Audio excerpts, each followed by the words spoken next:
Jumlah kasus pembunuhan dengan korban wanita menjadi rangkaian peristiwa kriminal yang mengemuka sepekan ini. Mulai dari kasus jasad wanita di kolong tol Bekasi hingga mayat yang terbungkus kardus di tepi Jalan Cakung, Jakarta. Kita simak dalam kasus utama berikut ini.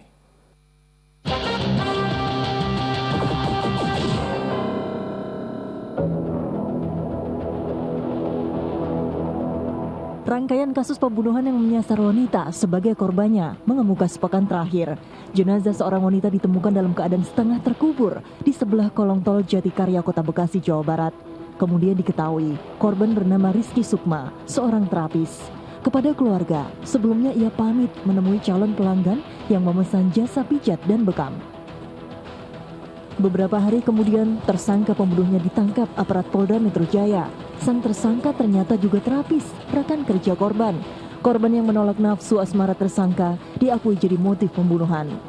Polisi juga mengamankan sejumlah barang bukti dari rumah tersangka di kawasan Tapos, Depok, termasuk telepon genggam milik korban yang dikubur di halaman rumahnya.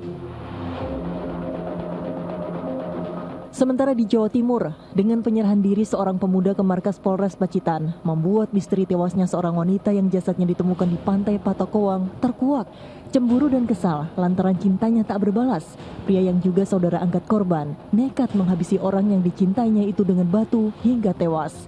Gadis 20 tahun tersebut bahkan diakuinya sempat ingin digagahi hingga akhirnya ditinggalkan pelaku di pinggir pantai dalam keadaan minim busana. Atas perbuatannya, tersangka terancam hukuman 15 tahun penjara atau seumur hidup. Kasus pembunuhan dengan korban seorang wanita juga terjadi di ibu kota.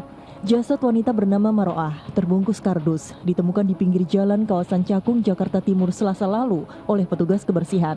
Pembunuhnya tak lain adalah pria kekasih korban yang selama ini tinggal bersama di sebuah rumah indekos. Tersangka tega habisi nyawa perempuan 20 tahun yang diduga hamil itu lantaran berencana menikah dengan wanita lain.